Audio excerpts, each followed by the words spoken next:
Welcome to the High Value Sales Show of Eversprint.com. I'm Malcolm Louie, the managing member of Eversprint, and today we're speaking with Jason Barrett, the president of Button Distilling, a producer of handcrafted whiskey, vodka, and citrus-forward gin from locally grown products. Welcome to the call, Jason. Thanks for having me, Malcolm. Jason, you grew your company's revenue from $685,000 in 2014 to $2.2 million in 2017, a 221% increase. And in 2018, you hit around $3 million. Before we talk about how you grew your company so fast, can you briefly share what your company does beyond my quick intro and how your company differs from the competition? Yes, so we are a New York State farm distillery, which is a legal designation that requires that we use 75% New York grown ingredients to produce whiskey, vodka, and gin. We actually choose to use 100% New York grown ingredients. We're very proud of the local agriculture we have here in Western New York.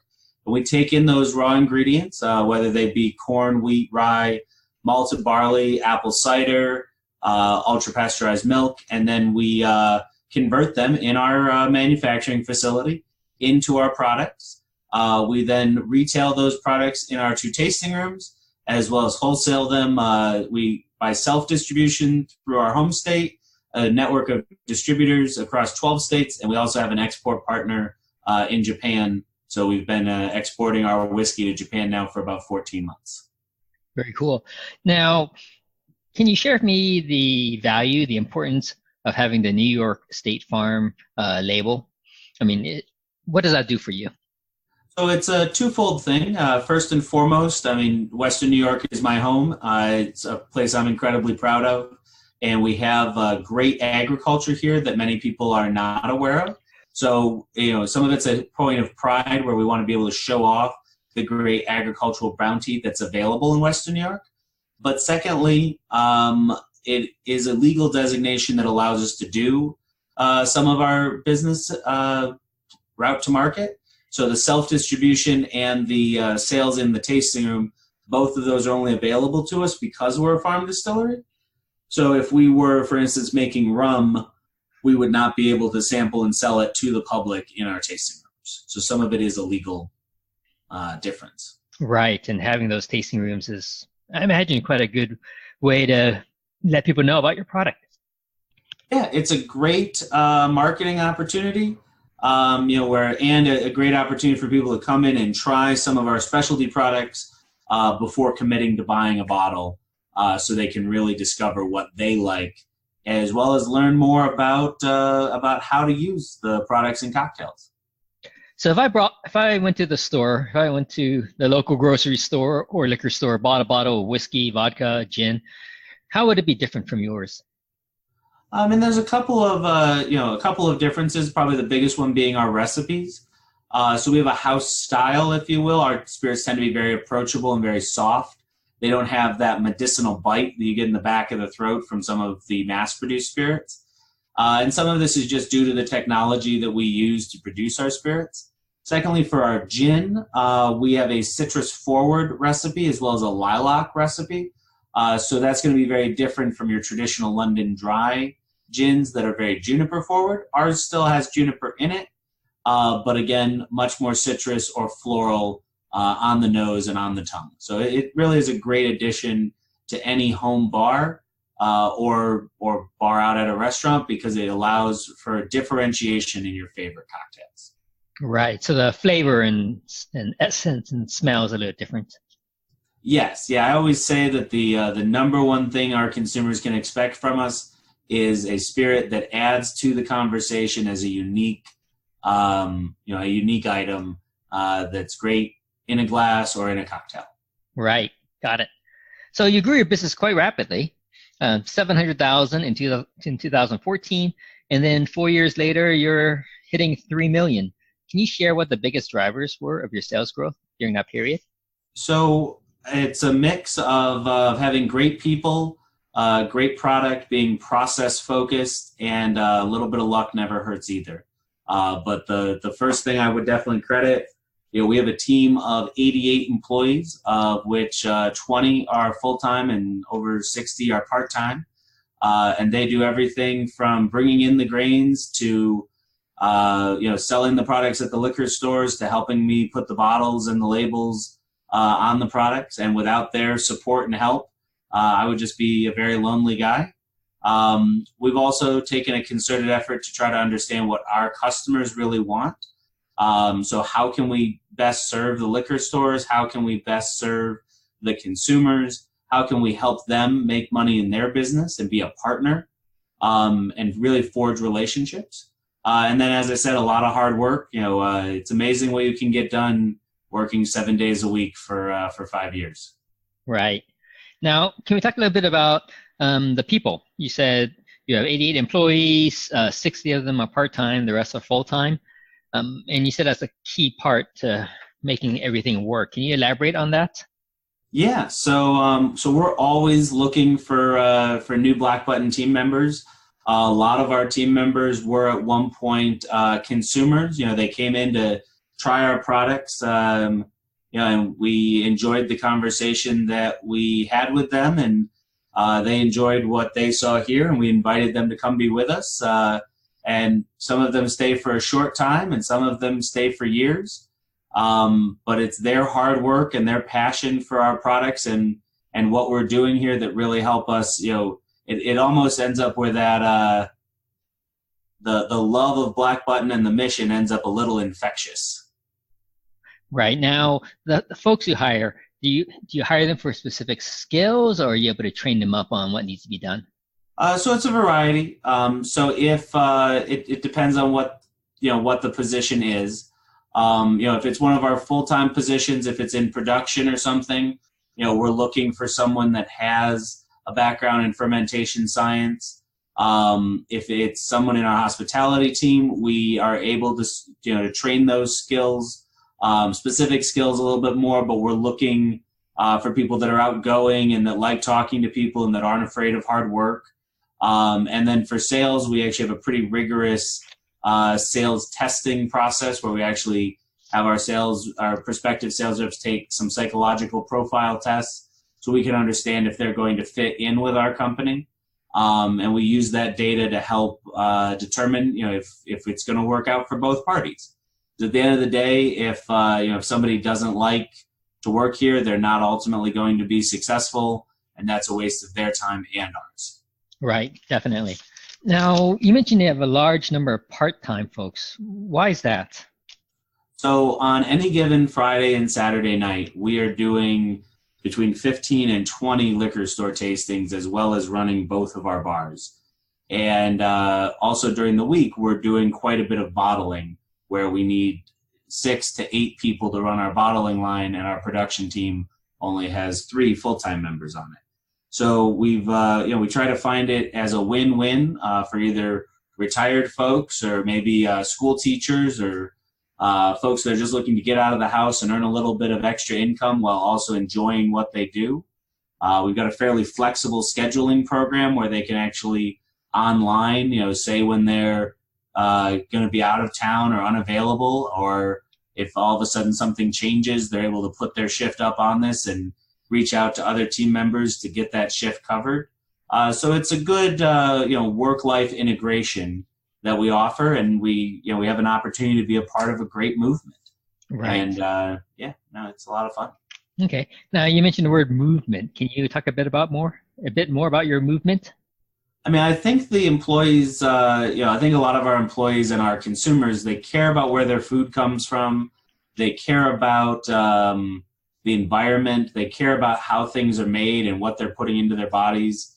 They want to know that it's been ethically sourced and that it's ethically managed, and they also want really high quality products that add to the conversation and add to their lifestyle. And we provide all of those things.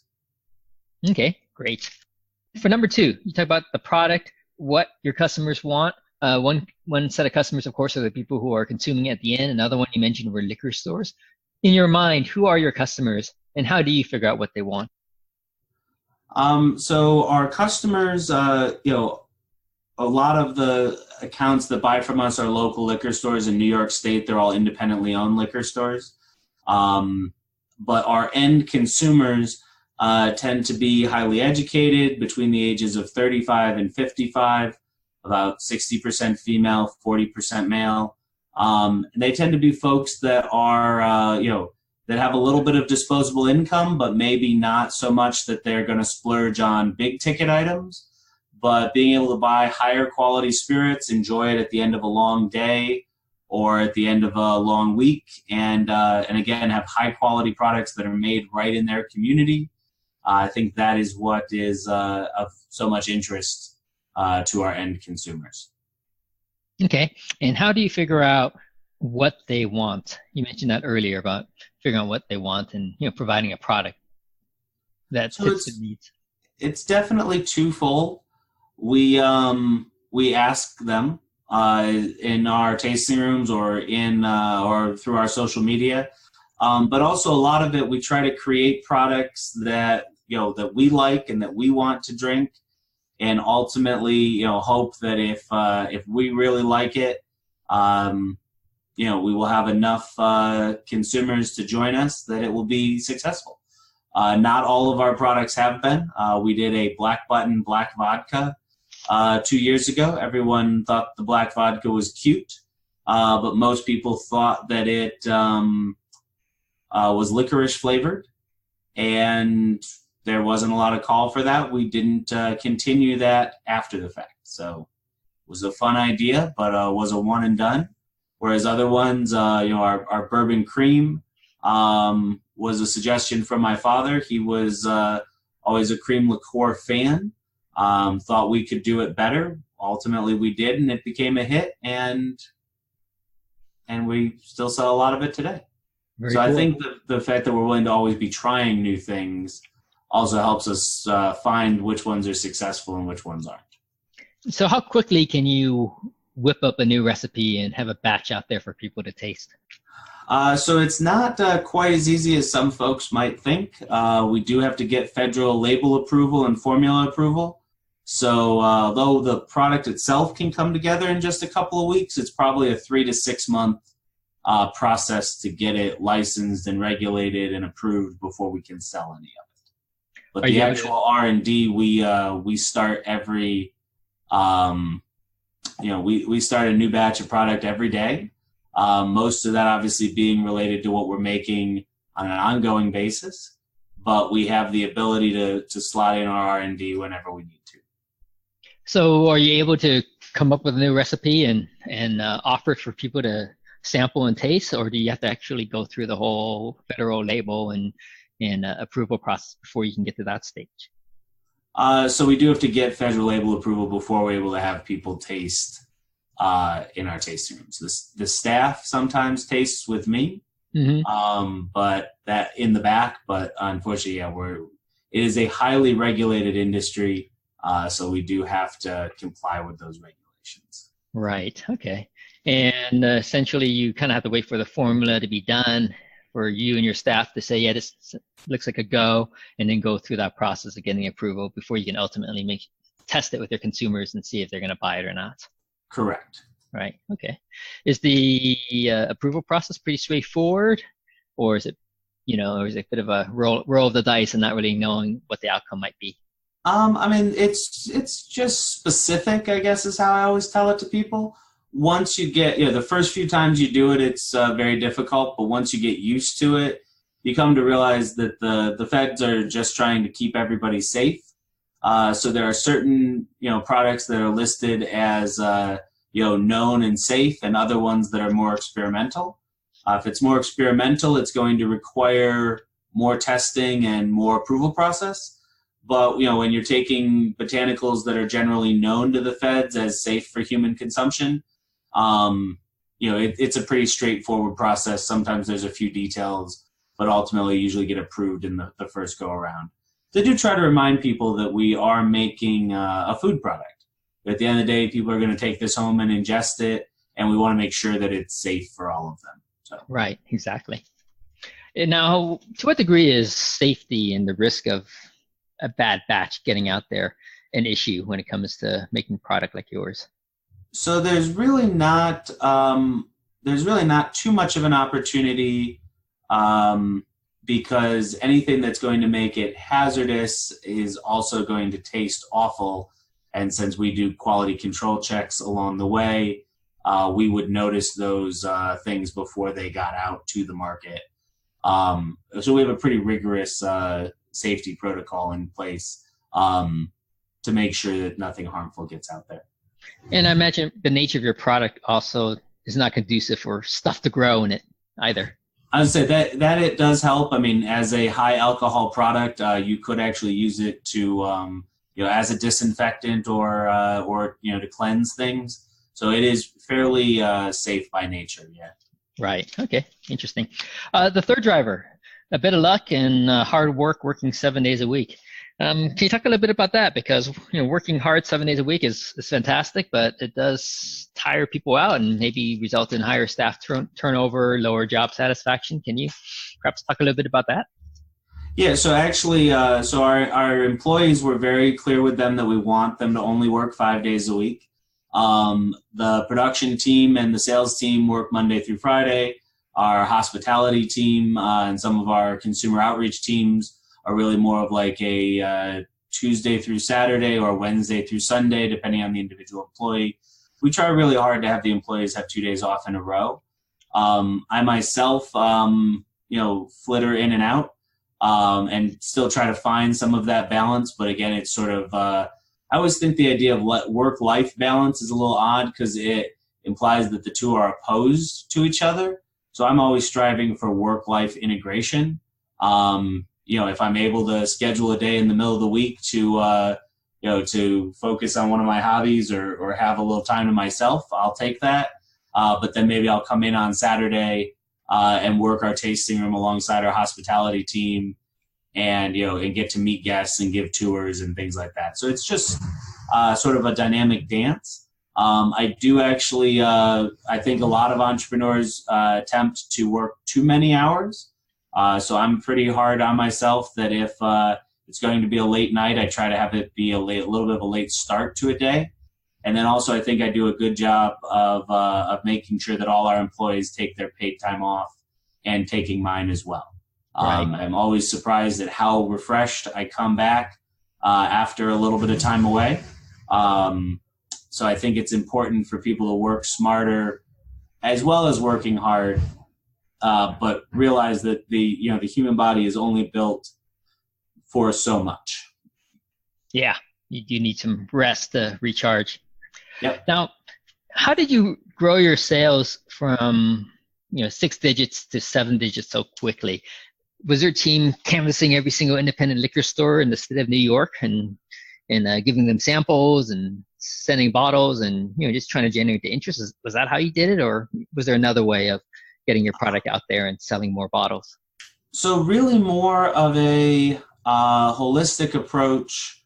We kind of call it the business model or the business web, where rather than just trying to put the product in as many places as possible, we're trying to create the pull from consumers. So we're doing a lot of consumer educating, a lot of those liquor store tastings that I was talking about, a lot of advertising at local festivals or be it local publications so that consumers want the products, but then trying to match that up with places that it's available throughout the distribution network. So we've really primarily focused on upstate New York. This coming year, we'll be pushing into the lower Hudson Valley and Long Island, but it's very much, it's grinding. It's day in and day out, calling on liquor stores, making sure they have what they need, making sure to introduce consumers to it, making sure to spread the good word and get out in front of people. It's the basic building blocks of our industry, and then executing on those repeatedly and making sure that we're not, you can get placements, but if you don't have any consumer interest, you won't sell any product. And if you have consumer interest and you have no placements, then you have no ability for consumers to buy your product. So it's really trying to manage both the interest level as well as the availability. Right. Yeah, you don't want to disappoint people, right? Because they'll just say, Right. "Oh, you don't have a black button. Okay, I'll just buy this brand instead."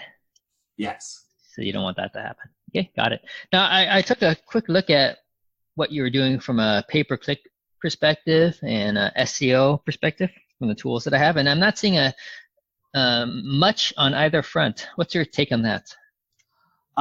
So we're in the process of changing over how we're going to be doing that. So we had been doing some in the past and we will be again, but we're in the process of switching partners that we work with. So that's, I think, why you're not seeing much of it. I do think that is the future of advertising, especially because it's much more trackable and much more cost effective. We've really found that it can yield some great returns on investment, especially the more detailed and specific the targeted audience can be. And that's actually one of the reasons why we are upgrading from our former agency we worked with to the new agency that we believe will be better suited to our needs. Right. Okay. This is also our slower time of year. So it's one of the reasons why we're making that change now. As we rebuild and get ready for the year ahead. Now, why is now the slower time of year for you? I think it just has to do with how everybody kind of stocks their shelves. So during the holidays, I think a lot of consumers buy more products due to family events, and then they're in the process of working those. I think they consume a few more of those products during the holidays as well, but also I think they then usually have extra. A lot of liquor stores also try to have more inventory on hand during the fall, and then they taper off their supplies, and distributors the same way.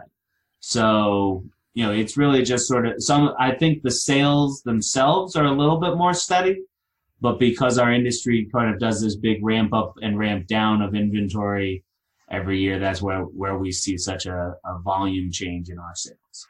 Right. Got it. So can you share what your 2019 plans are? So we're going to double the size of our sales and marketing teams. We're going to push into Eastern New York, especially New York City and Long Island. We feel we've got an opportunity to more than double the size of the company over the next 18 months. And so we want to stay really focused on supporting those new employees, integrating them into the Black Button process and helping them find the success in Eastern New York that we have seen in Western New York. And what do you see as the biggest challenges of accomplishing your goal of doubling your business in 18 months? There's definitely a lot of uncertainty in the market today. I think the politics of the world as they are causing a lot of consumers to be a little bit concerned. Always a challenge to find the right people and help acclimate them to a company. So maintaining our corporate culture as well as hiring new team members is definitely critical for us. And then, as I said, it's just a lot of hard work day in and day out, and you got to find the right stores to partner with, the right festivals to partner with. We've developed processes to help us do that, but every time we move into a new area, we've got to adapt those processes for that area. So it's a lot of great challenges, but should be a lot of fun. All things we will be overcoming, I'm sure. Okay. How about in the marketing and sales side in particular? I know you talked about finding people as a challenge. You talked a little bit about finding the right stores and the right festivals. How are you going to go about finding the right stores and the right festivals? So a lot of it is data driven. We have some pretty good data from various industry partners, but one of the things we've often used is census demographic data. We have a good understanding of how our spirits play in terms of various economic indicators. And so if the stores are in suburban markets that tend to be more affluent, they're more likely to work well for us. So. Okay. Now, do you have hard cutoffs as to what you define as affluent and not affluent? No, so we call on all stores regardless of of that data, but where we're going to be focusing some of our time and where we tend to see the results But we actually, I mean, a lot of it has to do with the individual store and how they get behind it. So we have some inner city stores that are, would not, statistically be the right fit. But if the owner or the manager really likes, really likes the products, and they are telling their customers about it, and they have a good relationship with their customer, any store can be a good store. And stores that one would expect to be quite lucrative can sometimes end up being quite a disappointment. So the data, gives us good indications, but at the end of the day, it's the feet on the street and the reality of it that will tell us exactly what happens. So when you talk about the owners getting behind your product, it's talking about them doing tastings of your product, of when people ask them for advice as to which whiskey to buy, that they might recommend the Black Button whiskey, that sort of Correct. support. Yeah. A lot of people, when they walk down the aisle, or if a salesperson at that liquor store comes upon them, they might say, I'm looking for a gift for my father. Or I'm looking, to have an event with some friends of mine. What can you recommend? And that recommendation is always a very powerful indicator of success. So. Right. Now, in the wine market, right, there are all these ratings and scores, right? So, I mean, for someone like myself who might not really know any better, I might just go for a highly rated wine. Are there similar such ratings for spirits? There are, although they tend not to have numbers. They tend just to be like gold medal, silver medal, bronze medal. We try to make sure that each year, each spirit wins a couple of awards, but there's so many that it's hard for us to place a lot of stock or value in any individual competition. So,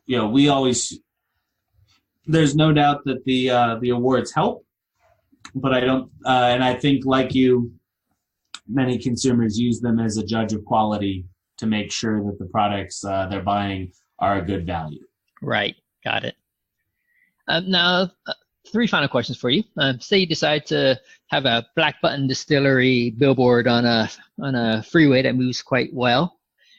Typically, people have 6 seconds to read a billboard message. What is Black Button Distilling's message on that billboard? So we tend to have two. It's either Black Button, live large in small batches, or Black Button, straight from New York, and a picture of our bottle. So both are good. Live large in small batches. I like that. Yep. Okay, good. And can you recap again, who are your ideal customers, and what's the best way for them to find your product? So, I mean, our ideal customers are someone who, is enjoying a spirit or a cocktail after a long day of work. They tend to be between the ages of 35 and 55, skewing slightly more female than male. Just hardworking folks that want to enjoy one of life's simple pleasures, a good drink at the end of the day. If they are in New York State, the best way to find our products is to go to their local liquor store and ask for the products. If they are outside New York State, they can head to our website, and under the Where to Buy tab, there is a link to some companies that do ship to most of the United States. Different links will lead you to different states because the rules are very complex. And that same Where to Buy tab could help people in New York State identify if their liquor store already carries our products. But if they don't, they can get them pretty easily. So, would you like to share the domain name, the URL of your website? Yeah, it's just blackbuttondistilling.com. Again, that's blackbuttondistilling.com. Awesome. So why did you go with distilling as opposed to distiller? So in my opinion, a distillery is a place. A distilling company is a group of people that have a variety of brands. So it felt like Black Button Distilling fit us better than any other name. All right, got it. All right, fantastic. Thanks so much for spending time with me today and sharing how you grew your company's high-value sales so fast. Happy to do it, sir. Thank you. We've been speaking with Jason Barrett, the president of Black Button Distilling, about his company's rapid growth. For interviews with other fast-growing, high-value sales companies, or to learn how we can accelerate your firm's high-value sales through automation, visit eversprint.com.